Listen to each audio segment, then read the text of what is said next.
record. So we can get started. David, certainly jump right in. I know there are, for Jess and Lori, there are a series of 3 or 4 videos that I think work hand in hand with this presentation. And correct me if I'm wrong, David, but those are some good deep dives or overviews of channel marketing, and those are up on the TSL blog and on YouTube as well. So I think that'll help support today's session. And David, over to you. Great, thanks, Brandon. And just a reminder for everybody, the call's being recorded. We're talking today about channel marketing, and it's an overview for TSL team members on what is channel marketing, what do companies try to accomplish, and some things along those lines. So this first slide gets into what channel marketing is. In B2B, some companies are going to sell their offerings, and I say offerings because it's not always a product. It may even be a service or a software, but they're going to sell their offerings through other partner organizations.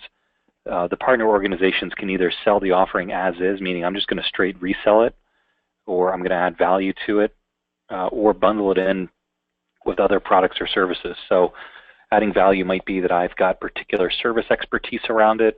Bundling, maybe I'm going to combine it with another product to make a better combined 2 products. And we call this process of marketing to and with these partners channel marketing. The couple of key terms, we often use the term OEM, or original equipment manufacturer. It's a bit of a dated term because a lot of times we call companies OEMs, but they're not selling equipment. But this would be like an IBM would be the OEM. IBM would be the original manufacturer, and the other company would be the partner or the channel partner. Channel partners have a lot of types. They're distributors. These are companies that organize and manage lots of smaller partners. Solution providers are kind of more of your traditional local or national firm that provides a lot of services around technology products. MSPs and CSPs are sort of newer business models that are having to do with providing services in the cloud. Managed service providers or cloud service providers. ISVs or software companies, independent software vendor. Those are software providers. Some of those companies may be OEMs in their own regard, by the way, but many of them will effectively be resellers or value added. They might bundle a joint offering into what they do. And then finally, systems integrators and global systems integrators. These are companies that do a lot of services and integration around big products. The lines get pretty blurred, though, because many of these companies are doing multiple things. And so, you know, in the past, some of these lines might have been quite clear, but they haven't been for many years. So, you know, we're going to collectively call these partners or channel partners would be the best way to describe them. All right, let's go on to the next page. So one of the first questions that we would tend to ask is why do companies why do they sell through a channel? And the first 2 biggest reasons are reach and cost, and then an additional reason is value add is often required. Reach and cost, if I'm a big OEM, I'm trying to sell to mid-sized companies, I'm going to have to hire scores of salespeople to develop brand new relationships with a whole set of customers. That's quite expensive. That reach will take quite a bit of time to develop, and it's going to be more profitable in many cases for me to partner up with firms that already have those relationships.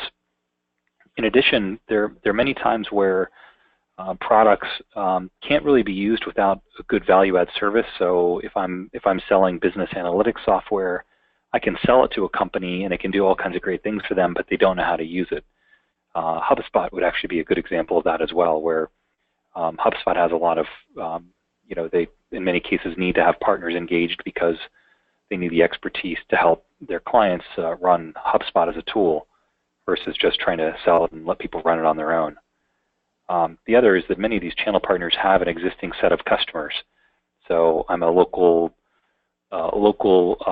solution provider. I've got a few hundred local customers, and I get a call from a new OEM, and they want to sell their product into my 200 customers. I can add a lot of value to the OEM by doing that.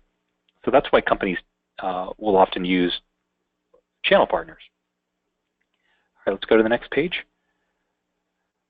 So some of the challenges, though, as we get into channel marketing are, and this is a big one.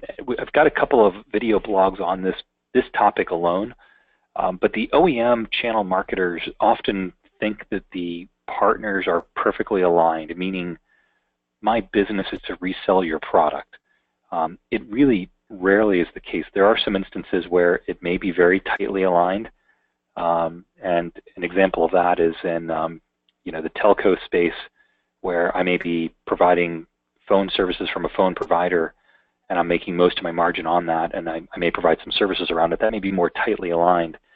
But in many cases, if I'm a business analytics reseller, I'm probably making most of my money providing services to customers of analytics software. And whether or not I sell a net new license, yeah, it's okay, and I'm going to get some revenue from it, but for the amount of time and effort, I'm going to make far more money providing the services. And so one of the biggest challenges is that the OEM channel marketers misread and misunderstand that, and so they try to develop marketing solutions that go to those channel partners, assuming that they're going to be selling the product as opposed to trying to sell to the customer need or pain point. And in that sense, the marketing efforts and materials are totally misaligned to what the channel partners want to do. Second is many of the partners, frankly, aren't very good at marketing and sales. And that's a big opportunity for TSL. That's what we try to help them with. But many of them aren't very good at sales and marketing. And so sometimes the OEMs really think that their channel partners can sell net new customers much better than they actually can. And we've got a couple of blogs on that. There's one on channel marketing into the white space. It's a recent one that goes through this topic in quite a bit of detail as well. All right, let's go on to the next page. All right, creating a joint marketing plan. This is really interesting. We do also have a couple of blogs on this topic in particular, and effective joint marketing plan really requires both the OEM and the partner to be involved in the planning process, really involved jointly, creating a joint marketing plan and then being engaged throughout the entire process. Most of the business partners we work with develop their plan completely independent from the OEM. And when I say completely independent, maybe it's not 100% independent, but it's not a joint plan. And that's driven because the OEM, and I'll mention in this case IBM, provides a lot of funding flexibility to the partner, and in my view, this is my opinion, doesn't have the level of involvement and oversight and control because of that funding flexibility to drive a truly joint plan. So when we're engaged with partners, most of them are doing their own plan. It's really their own marketing plan, not a joint plan. The distributor work is probably much closer to a true joint plan, but in this case, it's more of a distributor-driven effort with partners following up on leads. So even that is kind of more of a one-sided plan. A true joint plan would be, hey, we're going to jointly pick out some targets, we're going to jointly go after them, and work together throughout the process. And why do you see that involvement, David? Sorry to just jump in. Sure. I guess that's one of the things that I think us as marketers I know Marty always mentions it. Like, why is there such a disconnect, and why isn't the OEM as involved? Is it just time and budget, or is it just because of the flexibility of the budget that they just want the business partners sort of forging ahead and creating their own plans? Why do you think that there's a disconnect? It's a very good question. I've asked this to some of our customers at fairly high levels repeatedly, and I haven't gotten back an answer that makes sense to me. My best guess as to why this is that the OEM or the channel partners will collectively sell a lot of product, and they're selling a lot of product into a fairly big install base. And they really, the partners really will traditionally look at the MDF dollars coming from the OEMs as expense reimbursement to one extent. Mm-hmm. And to a second extent, it's sort of a reward or a bonus as opposed to it being, being MDF or MDF would be co-marketing funds, as opposed to it being, designed for joint net new activity. So many of the partners feel like this money is theirs for things that they've done in the past, and it's there for them to use as they see fit. And so when the OEMs try to invoke control over those funds, they get a lot of pushback from the partners. And the partners typically say, no, I can do it on my own just fine. And I think there's there would be a degree of will that would be required for an OEM to sort of say to their channel, hey, I'm going to give you a bucket of money over here, and this is because you're nice guys and you sold a bunch of stuff, and you can do whatever the heck you please with it. Take your customers to dinner, go to a ball game, I don't really care.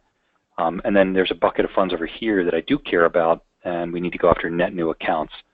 So that I think is sort of the heart of it, as best I can tell, that the partners kick back very aggressively when the OEM tries to tell them what to do, and they view the funds as being a reward for things that they've done in the past. Okay. We have the experience where we actually, for the same ecosystem, we work with some partners where an OEM pays us, where a distributor pays us, and then where the partner pays us. And the activity we do based on where the funding comes is dramatically different, because the person controlling the funding has different goals. So that's, I think, another key point to understand here, that if I'm an OEM, I just want to sell product. I want to sell net new, whether it's hardware or software or services. I just want to sell net new product. If I'm the solution provider or partner, I want to sell services. And I don't really care what product I sell. I mean, I care a little bit, but I'm going to make more money providing services. Yeah, I'll make money selling product too, but I want this to be a long-term customer of mine, not just for the initial product sale. And so the distributor then, like Arrow and Avnet, would fall in sort of the same line as the OEM, just selling the product? Much closer to the OEM. Yeah, they would be much more aligned to the OEM. The distributors tend to be a little more forward-looking, and they are more interested in developing net new white space business than the solution providers are. So they're a little more open to it. They're willing to be a little more innovative. They're a little closer to their partners, so they're able to kind of have some of those conversations more frankly than the OEM will. I think the distributors will often support the same partner across multiple product lines. So it's a little harder for a partner to switch distributors in some cases, or maybe some cases not. But I find the distributors they're a little more closer to the partners, so they tend to be able to have a more, I don't know if the term would be a reasonable conversation. I just think they're able to say no to partners better, and maybe the distributor would disagree with that comment, but I just find they're able to kind of say, hey, look, no, we're going to take this money and we're going to put it into developing net new business, not taking your customer to a steak dinner. Right. Great, but so just to kind of sum up this page, that tends to be a big challenge, and that's where you'll kind of see partners come to us, and they may not want to do a campaign that's totally aligned, whereas the OEMs really, they just care about pipeline and wins tied to marketing. We have a good video that talks about why that as a measurement is very short-sighted, because there are a variety of reasons why, if I'm just looking at pipeline and wins, I may be missing the broader picture, which is really, is this partner growing net new sales with me? And you certainly see some companies right now where they don't have the pipeline they want to, because they spent years just milking the install base, and when it comes time to harvest the new business, it's just not there. I think just to add to that too a little bit, David, is that, again, you're looking at somebody that, I think with an OEM, and not so much on the distributor side, is that with any company, there's going to be individual organizations that have targets, so Linux on Power, for example. I think that oftentimes as we have these joint marketing programs, that the companies look at, okay, how are you driving business for this specific brand? Whereas looking at the partner's overall business model, that ultimately they're going to be selling a broader range of services and solutions, and they're not as focused on that. But if I think they were to look more at how can we help them grow their business, organically overall, that's going to drag their solutions and services with them. But oftentimes they're only looking at the part of the business that's going to affect what their win revenue is. Mm-hmm. So I think that having kind of more of that kind of agnostic view, where you're looking again at the business partners model versus your goals as an OEM, is something that I think is often missed as well. And this might be a stupid question. In terms of generating pipeline and wins, is that taking into account lifetime value of the customer, or is it just? No, it's a great question, and and it doesn't. And we've also mentioned that repeatedly to some key customers, and they tend to look at it at return in the calendar year, and really, it's a great example of some challenges in channel marketing and how what you measure drives what you do. So, and I think we have one of the blogs may even talk about this, one of our video blogs may even talk about this, but if I'm going to measure your success based on what return you're going to get from closed business in the same calendar year, and a net new customer takes you 12 months to generate, what do you think you're going to do with that money? What can you do? You're not going to go after net new customers. You're going to do something into the install base, which I call them customer appreciation events, and they're not bad things to do. It's just not going to get you net new activity. And I think a better metric would indeed be looking at total growth of business and then looking at net new customers, including the lifetime value. Because many of these partners, when you get the partner and you ask them, if you get a new customer, how long do you keep that customer for? Many of them will tell you 7 years, 10 years. There's some of our clients that do have more of that monthly recurring revenue model will know that they're going to have a customer, the average contract or the average customer length is 56 months or 52 months, and they can really provide better calculations that would say, what, we can invest more to generate net new business because the long-term payoff is so great. Right. It's a great question, and the metrics are that many companies use for their channel marketing are just way out of whack. Definitely. Yeah, I think I've noticed that too with some of the distributor campaigns. And I know that's always mentioned, to your point, it's mentioned a lot in our QBRs. Brian is often bringing it up, so it's definitely a topic of discussion. Yeah, and the distributors' metrics are driven by the OEM's metrics. So the distributors get their funding from the OEMs, and so the OEMs will continue to say, hey, you're not getting enough return on these programs. I think there's an element that I'll also add here, that the OEM, because these aren't really true joint plans, the OEM is by structure often absent in the sales cycle. And so when we generate a lead and we pass it to a partner, and let's say it's we're working for OEM A, and the customer is using OEM B, and so we're trying to get the business partner to replace customer B or OEM B with OEM A, right? Makes sense. We're trying to swap out one for the other. Mm-hmm. But the business partner often will sell product from both OEM A and OEM B. So for them, they'd rather become the solution provider and provide support for OEM B versus trying to convince them in a long sales cycle right. to swap out one for the other. And so you have that, in the absence of the OEM really being part of the joint process the whole way through. You sort of have that lack of exposure and visibility, and then we go and we try to get pipeline updates, and they don't tell us, and you're sort of wondering, well, who's following up on the lead and what are they pitching? Because we know darn well it was a good lead when we passed it over because we were on the conference call that we facilitated. Mm-hmm. So I think that's an added bit of complexity that if the companies were to really have a coherent joint plan, where the OEM drove a little more structure around the funding, and could be a little more engaged in helping to progress the leads, that would be a far better solution than what they're doing today. with the partners. Great. So we can jump on to the next page here real quick and then wrap up with some questions. The last page just gets into channel marketing agency services.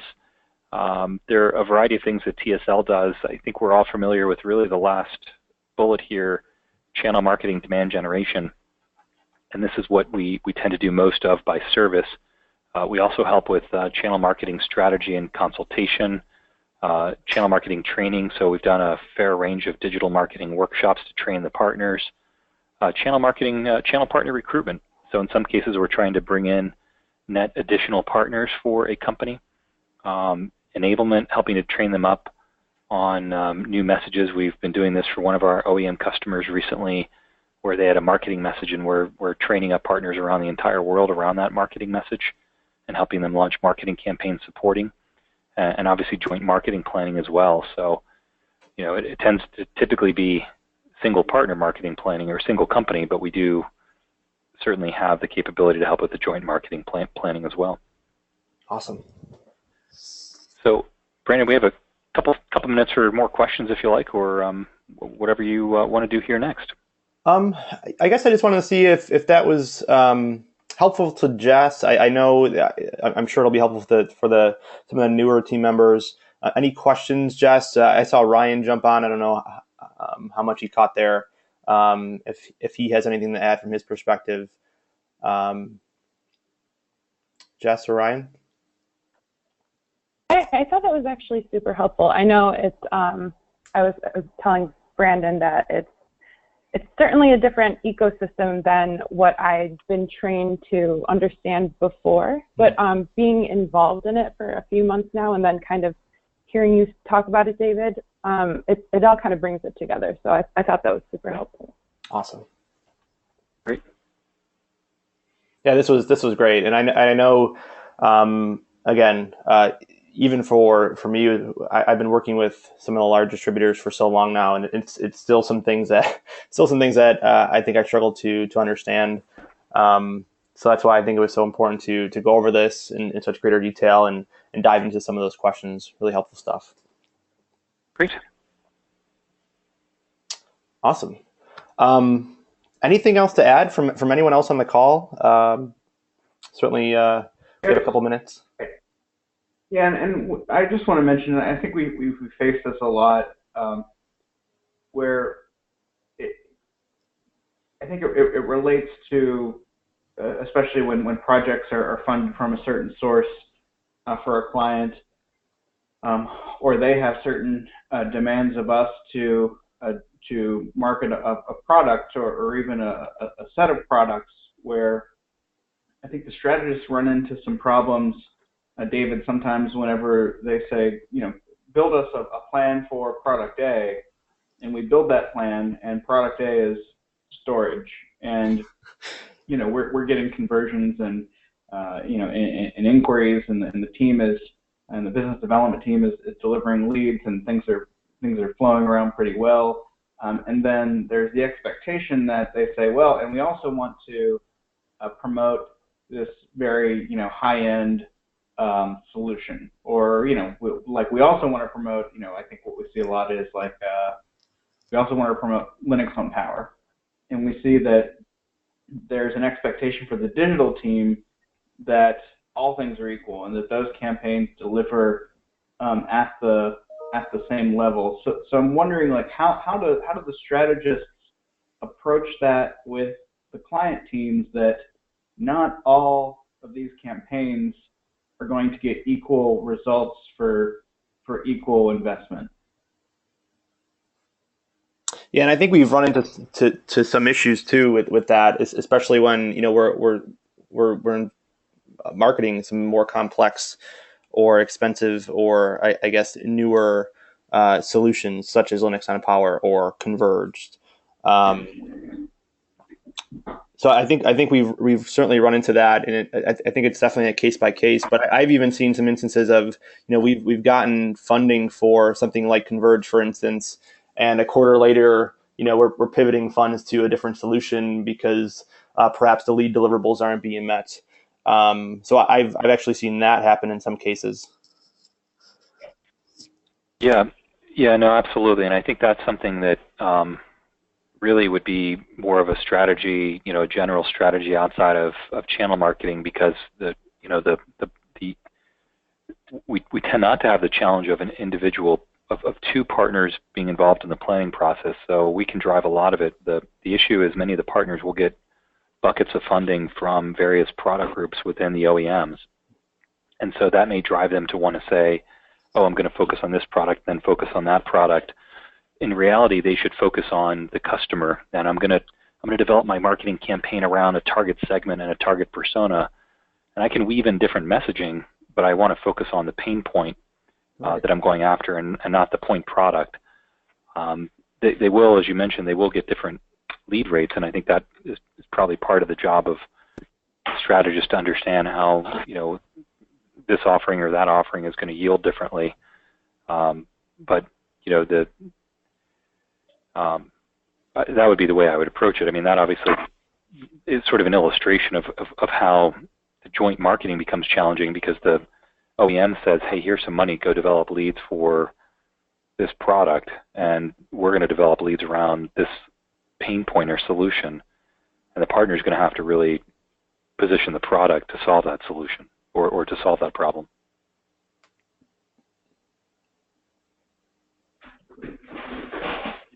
Right.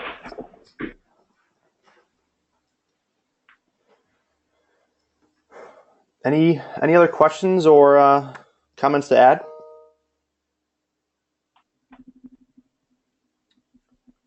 All right. Well, I thought that was super helpful. Again, we did record the entire session, so I'll send it out to the greater team that's on the invite. I know there's some folks that could not make it.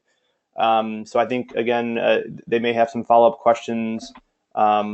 And we'll certainly we'll let you know, David, if we have to jump on another call, perhaps next week for Friday's think tank session, to maybe go over some questions in further detail or go into this topic in further detail. So again, super helpful stuff. Sounds great. Thank you. Awesome. Thanks everyone for joining, and we'll see you next week, same time. Great. Take care, everyone. Thanks, guys.